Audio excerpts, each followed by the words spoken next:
Մեր մշակութային գործիչների մի զգալի մասը եւ Երևանի պետական համալսարանի շրջանավարտներ են։ Ես նկատի ունեմ բանաստեղծներից տարիքի հավաքության իմաստով առաջին ուսանողներից մեկը եղել է Եղիշե Չարենցը։ Շատ կարճ ժամանակ մասնակցել է դասընթացների եւ այդ իմաստով էլ հաշվում է նաեւ Երևանի պետական համալսարանի ուսանող։ Հետո իհարկե համալսարանում է ուսանել նաև Չարենցի մեծ հակառակորդը Նայիրի Զարյանը, որ իր կենթանության վերջին օրերին իրեն Չարենցի բարեկամ էր համարում։ Այնուհետև համալսարանի լսարաններում իրենց կրթությունը ստացել շատ տաղանդավոր մարդիկ։ Եվ բանաստեղծ Հովհաննես Շիրազը, եւ Սիլվա Կապուտիկյանը, եւ Պարուշ Սևակը, եւ Վահագն Դավթյանը, նաև Հրաչյա Հովհաննիսյանը, ու այս բանաստեղծների ներկայությունը համալսարանի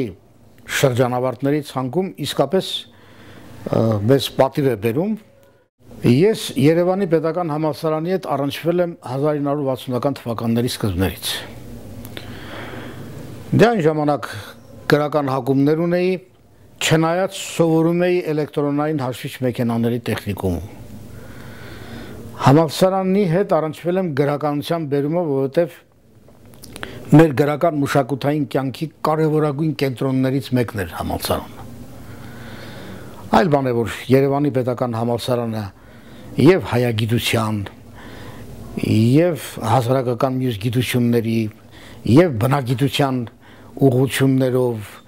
իսկապես որ եղել է կարևորագույն կենտրոններից մեկը եւ նաեւ փաստորեն զարգացրել մեր միտքը, գիտական միտքը եւ մեր հասարակության տարբեր ոլորտներին մատակարարել է բազմաթիվ հազարավոր շրջանավարտներ։ Իսկ այն ժամանակներում, երբ որ ես ուսանող դարձա, արդեն համալսարանն ապրում էր բոլորովին ուրիշ կյանքով, լավ իմաստով ուրիշ կյանքով, որովհետեւ դա մոտավորապես ազգային զարթոնքի շրջանն էր եւ հենց համալսարանի շրջանավարտները, այն ժամանակվա համալսարանի դասախոսները, պրոֆեսորները երիտասարդությանը իսկապես դասերակում էին ազգային հայրենասիրական ոգով եւ ճիշտ կուզեք իմանալ այսօրվա անկախ պետականության հիմքերը այն ժամանակների պրոֆեսորներն են դնել ուսանող երիտասարդության հոգիներում։ Համալսարանը միայն այսպես կոչված գիտելիքների հաղորդման կենտրոն չէր։ Իսկապես մշակութային մեծ օջախ էր համալսարանը։ Համալսարանն ուներ իր երգչախումբը Հովհաննես Չեքիջյանի գլխավորությամբ։ Համալսարանն ուներ իր ժողովրդիկների նվագախումբը Նորայր Հովհաննիսյանի գլխավորությամբ։ Ուներ իր ջութակաղերների համույթը Ջիվանտեր Թադևոսյանի գլխավորությամբ։ Եվ համալսարանական միջոցառումները, ասենք որևէ դասախոսի հոբելյան, որևէ մշակութային գործի հոբելյան, անպայմանորեն տոնվում էր մեծ շուքով։ Դեպքեր են եղել, երբ որ համալսարանական այդ միջոցառումները գերազանցել են իրենց մակարդակով նաև պետական համապատասխան հիմնարկներում կազմակերպված միջոցառումներին։ Ինչու, որովհետև այդ համարներին մասնակցել են նաև, ասենք, Գոհար Գասպարյանի նման մարդիկ։ Մեր երգչախումբը ուներ շատ մեծ համբավ։ Այդ թվարկածս կոլեկտիվները ուսանողական իսկապես ունեին մեծ հեղինակություն։ Կատարողական բարձր մակարդակ կար։ Այս ամենով հանդերձ կար հայ գեղարվեստական խոսքի նկատմամբ պաշտամունք։ Այն ժամանակ նոր էին, ընդամենը մի քանի տարի էին թույլատրելի դարձել, մի քանի տարի առաջ էին թույլատրելի դարձել հնում արգելված գրողները։ Եղիշե Չարենցի շատ ստեղծագործություններ հենց համալսարանում են առաջին անգամ տարածվել։ Համալսարանի միջոցով է տարածվել հիմնականում Հովհաննես Շիրազի բանաստեղծությունների զգալի մասը, պոեմների զգալի մասը, դեռևս չտպագրված։ Պարուշ Սևակի ստեղծագործությունները հնչում էին համալսարանի բեմերից եւ ինքը նույնիսկ ներկայ չէր։ Ես հիշում եմ Հովհաննես Շիրազի հետ հանդիպումները, որոնք տեղի են ունենում եւ համալսարանի տարբեր մասնաշենքերում, տարբեր ֆակուլտետների մասնաշենքում եւ հանրակացարաններում։ Այս Կիրովի 12-ում գտնվող առաջին դանդաղացարանում մոտավորապես 800 ուսանողի հետ կազմակերպում էր հանդիպում Հովհաննես Շիրազի հետ։ Առաջին անգամ ես հայոց դանթեականը պոեմը ուսանողությանը ներկայացրել եմ այդպիսի մի հավաքի ժամանակ, մոտավորապես 2 ժամ տևողությամբ։ Եվ դա իհարկե մեծ գլխացավանք եղավ հետո, ծանր պատասխանատվության խնդիր կար, նույնիսկ համալսարանից հեռացնելու վտանգ կար եւ այլն, բայց ամենայն դեպս մարդիկ բարյացակամ գտնվեցին եւ կարողացան մեզ տերություն անել, անտեր չթողեցին մեզ այն ժամանակվա համալսարանի ղեկավարները։ Ես նկատի ունեմ եւ Մկրտիչ Ներսիսյանին եւ նրանից առաջ Հրանտ Բատիկյանին եւ հետո Սերգեյ Համբարձումյանին եւ մյուսներին։ Սրանք շատ հետաքրքիր երևույթներ են համալսարանական կյանքի հետ կապված։ Իսկ թե ինչպես էր ուսանողությունը դաստիարակվում, որտեղ էին հավաքվում, դա կարող էր լինել տարբեր տեղ, կարող էր լինել համալսարանի մեծ դահլիճում, մեծ հանդիսասրահում, կարող էր լինել տարբեր ֆակուլտետների հանդիսասրահներում։ Օրինակ, ասենք, ես հիշում եմ Հովհաննես Շիրազի մի հանդիպում 1963 թվականին կենսաբանական ֆակուլտետում։ Դա բացառիկ հանդիպում էր, որովհետև այն ժամանակներում Շիրազը համեմատաբար երիտասարդ, դեռ 50 տարեկան չկար, 51 չէր դրացել, բայց արդեն ուներ համաժողովրդական մեծ հեղինակություն եւ համարվում էր այն ժամանակվա բանաստեղծության առաջնորդը։ Այդպես էր եւ նրան իսկապես ուսանողությունը ընդունում էր ցնծությամբ։ Հիշում եմ նաեւ Հովհաննես Շիրազի հետ մի ուրիշ հանդիպում արդեն նախկին բանասիրական ֆակուլտետի մասնաշենքում, որտեղ հիմա ռոմանագերմանական արաբելագիտական ֆակուլտետներն են։ Չարենցի անվան լսարանում հանդիպում կայացավ, կազմակերպված էր մի հավաք, որտեղ տոնում էին համալսարանի հիմնադիր դասախոսներից մեկի Համազասպ Համբարձումյանի ծննդյան 100-ամյակը։ Համազասպ Համբարձումյանը գիտենք, որ Վիկտոր Համբարձումյանի հայրն էր եւ երկար տարիներ համալսարանում դասավանդել է արտասահմանյան գրականություն։ Եղել է շատ նշանավոր դեմք 900-ական 10-ական թվականների շատ կարևոր մտավորական գործիչներից մեկն է եղել նա, եւ բանաստեղծ է եղել, եւ փիլիսոփա է եղել, եւ լավագույն արտասահմանյան գրականության մասնագետ է եղել, մինչև հիմա էլ հիացունքով են հիշում նրա սաները ուսանողները ինչպես էր նա դասավանդում։ Այդ օրը այդ մի հանդիպումը շատ հետաքրքիր էր նրանով, որ Հովհաննես Շիրազը փորձեց ներկայացնել իր ուսուցչին, Համազասպ Համբարձումյան դասախոսին։ Ինչպես էր ներկայացրել նոր սերնդի ուսանողներին ներկայացնում էր, ես դե արդեն մոտավորապես դասախոսական աշխատանքի մեջ էի, այդ կարգավիճակում էի, բայց Հովհաննես Շիրազը ներկայացրեց նոր սերնդի ուսանողությանը Վիկտոր Համբարձումյանին մասնակցությամբ ներկայությամբ։ Հիշեց, թե ինչպես էր նա հին հունարեն բնագրով անգիր արտասանում բուրըն ոգևորությամբ Հոմերոսի ստեղծագործությունները։ Եվ հիշեցրեց նաև, թե ինչպես էր իրեն Հովհաննես Շիրազին քաջալերել բիբլիական պոեմը գրելու եւ տպագրությունից առաջ նույնիսկ տպագրվելուց հետո։ Մի օր ասում է թերթում գրել էին համախոսական 26 հոգով։ Ստորագրել էին իրենց անունները այդ համախոսականի տակ, թե ուր է տանում Հովհաննես Շիրազը մեզ յուր բիբլիականներով, ստալինյան լուսավոր իրականությունը թողած աստղերի մեջ է կյանք որոնում։ Հովհաննես Շիրազն այս փաստերը հիշում է եւ ասած տեղն ու տեղը, թե ես ասում է գնացի լացակումած Ավետիք Իսահակյանի մոտ, ասեցի վարպետ, տես 26 հոգով ինչ են ստորագրել իմ դեմ։ Ասաց մի ներվիր, Շիրազ, Իսահակյանն է ասել, մի ներվիր, Շիրազ, տանք ոչ միայն 26 հոգի են, այլև 26 ատամանի են։ Ես ասում եմ զարմաց ասացից, բայց չէ որ վարպետ մարդը 32 ատամ ունի։ Ասեց այո, 32 ատամ ունի մարդը, շները 26 ատամ ունեն, 26 ատամանի են։ Այդպես ասում է գնացի Վիկտոր Համբարձումյանի մոտ, նա էլ ասում է թևութիկուն կանգնեց իմ պոեմին հրատարակվելուց հետո, որովհետև շատ էին կարկոցում, եւ ասում է շնորհիվ Վիկտոր Համբարձումյանի, շնորհիվ Երևանի պետական համալսարանի ինձ պաշտպանող դասախոսների, որոնք իսկապես ողջամիտ մարդիկ են եղել եւ փորձել են պարկել, պաշտպանել, այլապես ծանր վիճակ պիտի լիներ 44 թվականին տպագրված ստեղծագործությունը հանկարծ արժանանա այդպիսի վերաբերմունքի եւ ինչ ասել լավ է, ասում է երբ որ ես ասում եմ գրել էի թե մարդը բյուր դարեր կարողացավ դարմանել բյուր ցավերն իրա եւ լուսնի վրա մահեր նշմարեց ու կյանք նշմարեց աստղերի վրա եւ մտքի ձեռքը աստղերին մեկնեց ես ասում եմ այս տողերով ապացուցել եմ որ աշխարհում առաջին տիեզերագնացը ես եմ ու հետաքրքիր երևույթ էր դա եւ Էլիասը մի շատ կարեւոր բան այ օրինակ ասենք 40-ական թվականներին ուսանող Հովհաննես Շիրազը արդեն հրատարակել էր իր Գանանաբուտ գիրքը, որ դրան մեծ հրճակ բերեց, հրատարակել էր Սիամոնտո եւ Խաջազարի պոեմը, որ էլի շատ էր նշանակալից երևույթ, հրատարակել էր Բևերի առումը արևի երկիր պոեմները, հրատարակել էր արժանացել էր պատվոնշան Շքանշանի եւ համալսարանի ուսանող էր այդ շրջանում համալսարանի ուսանող։ Ուրեմն շատ էր սիրել Հրաչյա Աճարյանին, Արսեն Տերտերյանին սիրել էր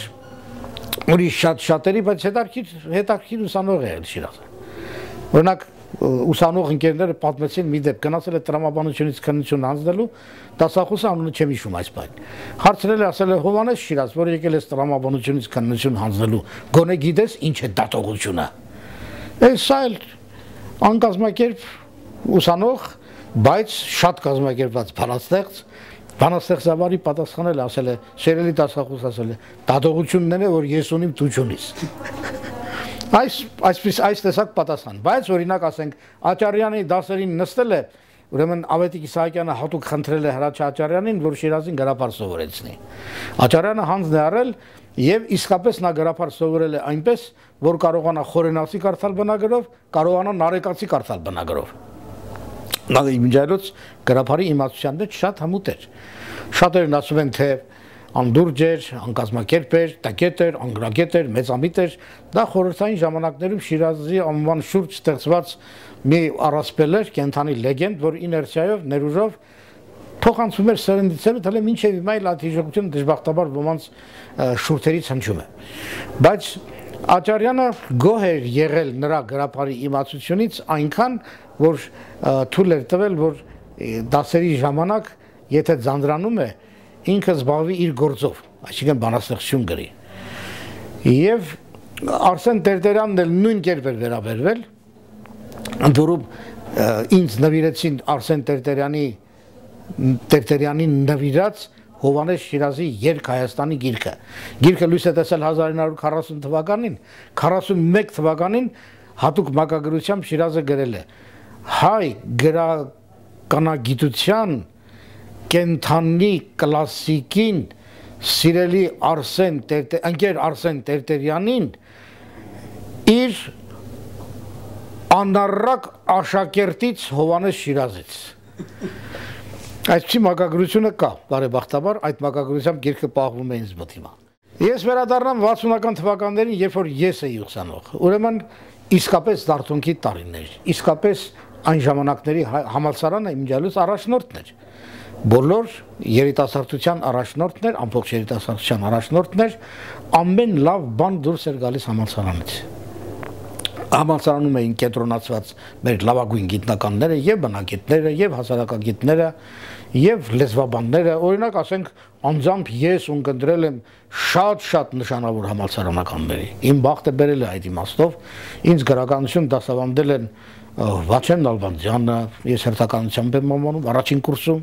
երկրորդ կուրսում Սահակ Բազյանը, երրորդ, չորրորդ կուրսերում Մկրտիչ Մկրյանը, 5-րդ կուրսում Հրանտ Թամրազյանը, նաև նույն Թամրազյանը դասավանդել է հայ քննադատական մտքի պատմություն, գրականության տեսություն է դասավանդել Էդվարդ Չերբաշյանը,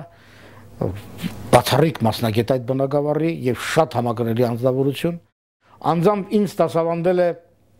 առաջին կուրսերում Պողոս Պողոսյանը, Հրանտ Պետրոսյանը, Մանվել Ասատրյանը, տեսեք սրանք անուններ են, որոնք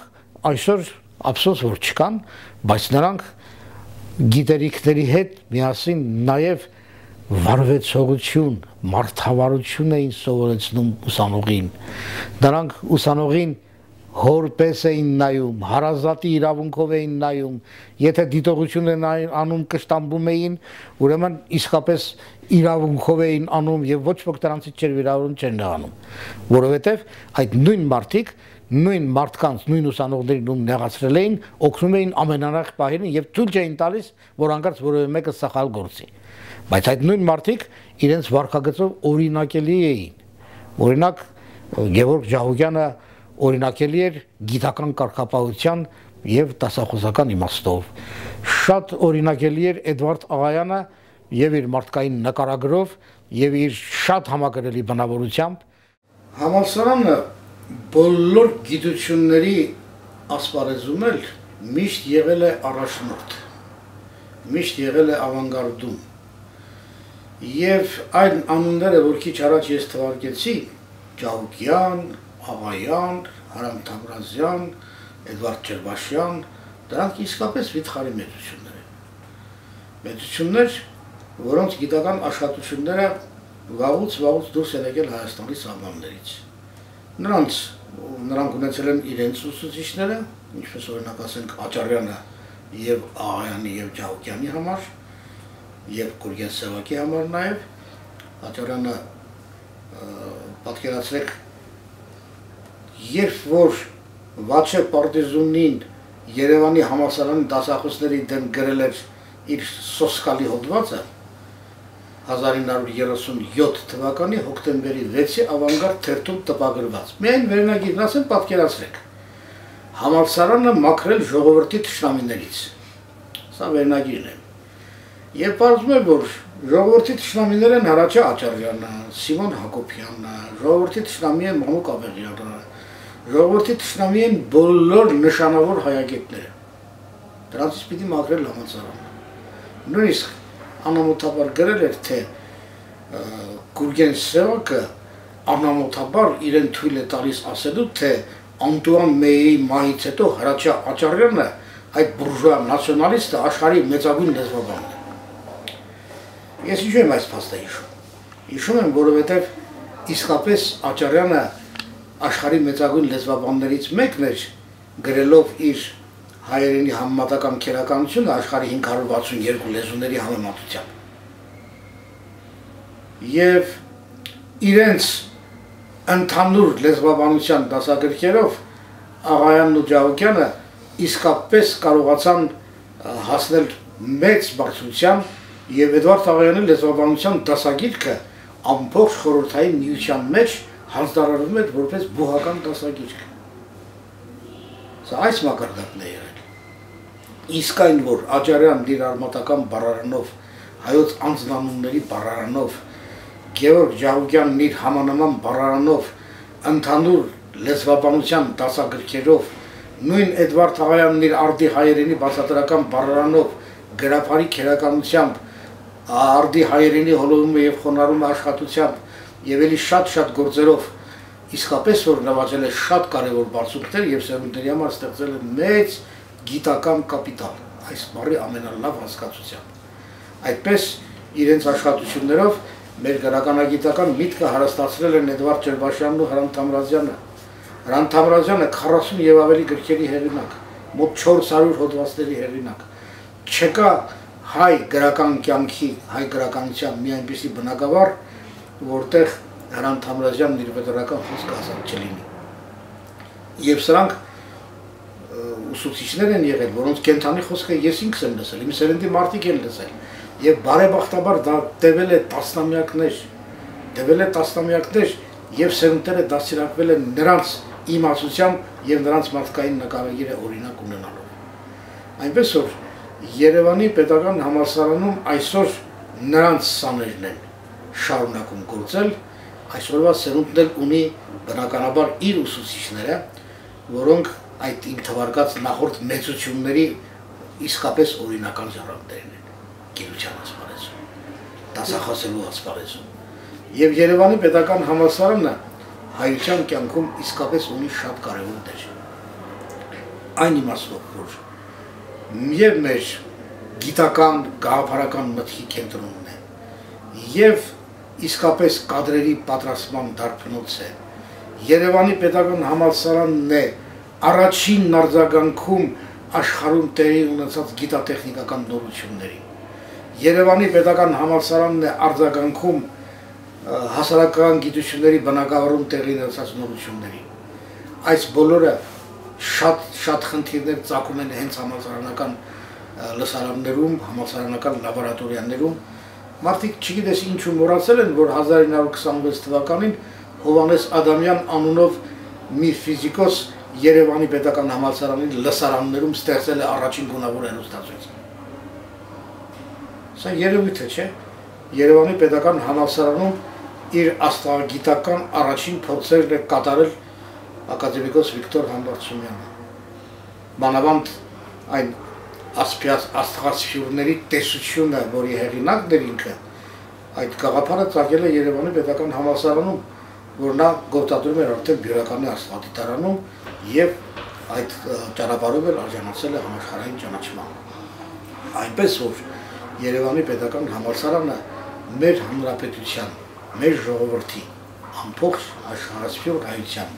կարևորագույն մտքի եւ հոգու կենտրոններից մեկն է, որովհետեւ համալսարանը սերտ կապեր ունի նաև Սփյուռքի հետ, աշխարհի տարբեր երկրների հետ, տարբեր երկրների համալսարանների հետ մեր համալսարանն այսօր ունի համագործակցության պայմանագրեր եւ դրանք գործում են, իրենց արդյունավետությունը դրսևորում են անընդհատ։ Գրեթե ամեն օր մենք ուրախալի մի լավ լուր ենք լսում, թե այսինչ բարեկամությունը տվեց այսինչ ցանկալի արդյունքը եւ այլն եւ այլն։ Այնպես որ Երևանի պետական համալսարանի մասին մանավանդ նրա վերջին տասնամյակների մասին կարելի է երկար խոսել։ Երկար կարելի է խոսել, որովհետև իսկապես որ մենք ունենք գիտական կենտրոն, այս համալսարանն է մեզ գիտնականներ մատակարարում նաև մեր ամբողջ գիտությունների ազգային ակադեմիայի այսօրվա գործիչներից շատերը մեծ մասը բացարձակապես հենց Երևանի պետական համալսարանի սաներ։ Կար մի ժամանակ, երբ Հայաստանի առաջին բուհը, մայր բուհը Երևանի պետական համալսարանն էր իր պատմաբանասիրական ֆակուլտետով, որտեղ այն ժամանակ համալսարանը հիմնադրող հայրերը,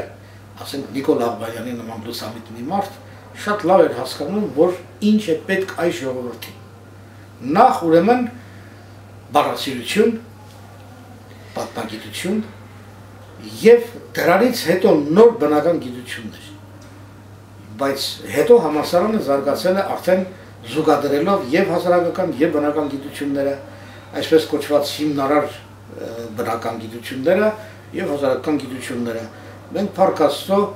բարձրանալու իրավունք ունենք բոլոր ոլորտներում, բոլոր բնագավառներում ունեցած հզոր ու մեծ ներկայացուցիչներով, որոնք եղել են վաստակաշատ դասախոսներ եւ օրինակելի վաստակաշատ գիտնականներ եւ օրինակելի դասախոսներ։ Երևանի պետական համալսարանը, այո, մեր հանրապետության, մեր անկախությանը նպաստող, մեր ժողովրդի գիտամտավոր, հոգեմտավոր զարգացմանը նպաստող ամենավճռական, ամենակարևոր օղակներից մեկն է։ Եվ շատ կարևոր է, որ Երևանի պետական համալսարանը միշտ մեր պետության թիկունքին է կանգնած եւ պետությունն էլ կանգնած է համալսարանի թիկունքին։ Այս համագործակցությունն է, որ մեզ կտանի նորանոր նվաճումներ, մեզ կարճանացնի նորանոր հաջողությունների։